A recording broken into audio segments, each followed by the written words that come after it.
England won the Six Nations last year but were denied the Grand Slam by Ireland. They meet on the final day of this year's championship as well. Follow the 2018 Six Nations live on the BBC dates. 3 February 17 March coverage. Watch live on BBC TV, Red Button, Connected TVs, BBC Sport website and mobile app. Listen on BBC Radio 5 Live Sports Extra, BBC Sport website and app. Live text coverage on BBC Sport website and app.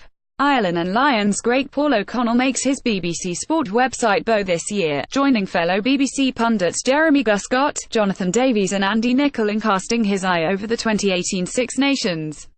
Between them they see only two sides as contenders to win the tournament, although they all agree who's going to finish bottom. There's also wide agreement on both the player from the opposition they'd most like to have in their team, and who the most exciting youngster is. How do you expect your team to get on? JG, England haven't been at their best in the last 12 months, and further disruption with injuries won't have helped. But winning becomes a habit no matter who is in the team, and they face Italy, the weakest side, to start so can ease themselves into the tournament. I suspect Scotland and Ireland will be their toughest challengers. JD, Wales losing 6 of their best players, Rhys Webb, Liam Williams for the first game, Jonathan Davies, Dan Biggar, Sam Warburton and Taulup Faletau, will have an effect. That's over a third of your starting 15. However, Wales are looking to change their style of play, so this could be a great opportunity. The likes of Reece Patchell, Josh Adams and Steve Evans have to come in and impress.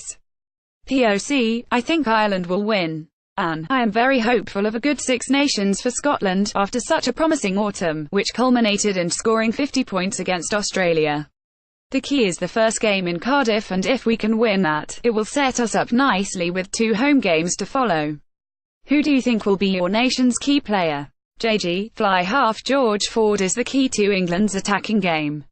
It's been far too long since HES consistently the gain line with his running game. His influence has been more as a distributor in the deep rather than a threat making breaks.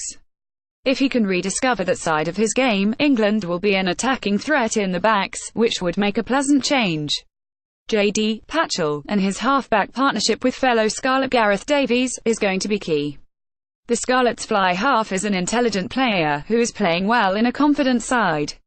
The front 5 is solid, so it's going to be a case of how well Patchell can manage the game and implement the new game plan. POC, Johnny Sexton will be Ireland's key player. The out half will be key on every team, but no other out half in the competition has his experience.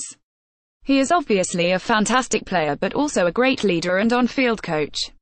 And every successful team needs a standoff who controls the game and can produce moments of magic, and Finn Russell is that man for Scotland. He plays with such positivity and loves to play with real tempo, which brings out the best in the other players. Six Nations 2018, can England make it 3 in a row? Which Six Nations player from another team would you pick if you could? JG, Scotland back Stuart Hogg would add another dimension to England's attack. He has speed and a great step, and can pop up anywhere in the attacking line and have a go at defenders. HES a real threat. The attacking back is iconic and we need to see more of them. If Anthony Watson played 15 for England, it would be good news for their attack. JD, Hogg. With the way Wales are trying to play, I think the Scotland back would have a huge influence. England's Owen Farrell would be brilliant at 12, but with Wales trying to now put the ball through the hands, Hogg would be a great addition to the side. POC, I don't know where I would put him, but it'd take Farrell. Coaches can sleep well when they have players like the England man in their team, someone who drives his side continuously to higher standards. And Teague Furlong from Ireland. With injuries to just about every prop in Scotland, but especially WP Nel, I would take the world-class Ireland tight head to lock out the scrum and give Scotland a guaranteed platform to play from. Which youngster do you expect to make a name for himself? Leinster's uncapped Jordan Larmour is getting the pundits very excited after some sparkling displays this. If Jordan Larmour gets a run for Ireland, HES definitely one to watch. The 20-year-old Leinster back wing has quick footwork with decent acceleration.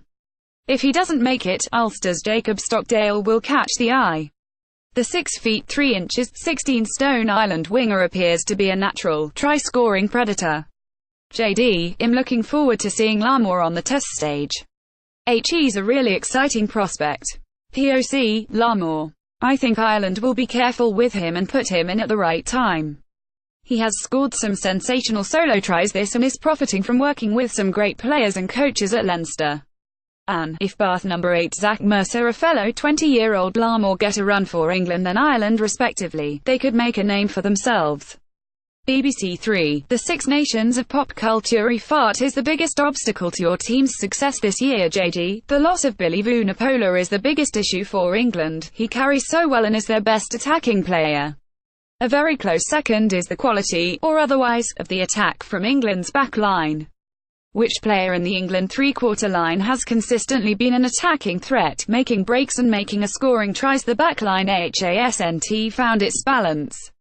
JD. Wales injuries are going to be significant, as is the comparative lack of strength in depth. England go on about their injuries, but they have great strength in depth, and injuries do affect the other nations a bit more. POC. Ireland's biggest issue is that when we have form and such depth, we have France away in the first game and England away in the last game. England at Twickenham will not be easy, and recently our record at Twickenham isn't great. And injuries to the front row could really hamper Scotland's ability to guarantee possession. They have no real strength in depth at standoff either, so Russell needs to play all 5 games. Relive the best tries from the 2017 Six Nations. Who will win the title and why? JG. For me, Ireland are the most complete team. They have experienced players, new talent coming through, the scrum and line out are solid, the breakdown pretty precise. They are a side that has a low penalty count and work hard to keep unforced errors to a minimum, which compounds the pressure they apply to teams. Their game plan is embedded, well structured and executed, and they have the best half-back combination in the tournament in Sexton and Conor Murray, who are rugby smart and perform to the highest standards most of the time. JD. If Ireland win their first game, they will have a great opportunity because of their 3 home games, but I think it might come down to the last game, England v Ireland at Twickenham. POC. Ireland, for a number of reasons. The depth of the squad has never been so good, so I think they will be able to handle the injuries that will come during the tournament. Defence coach Andy Farrell has been a great appointment to a coaching staff that was already top class. And I think England will just shade it from Ireland, but with no Grand Slam, so bonus points became very important indeed. How will the Six Nations finish?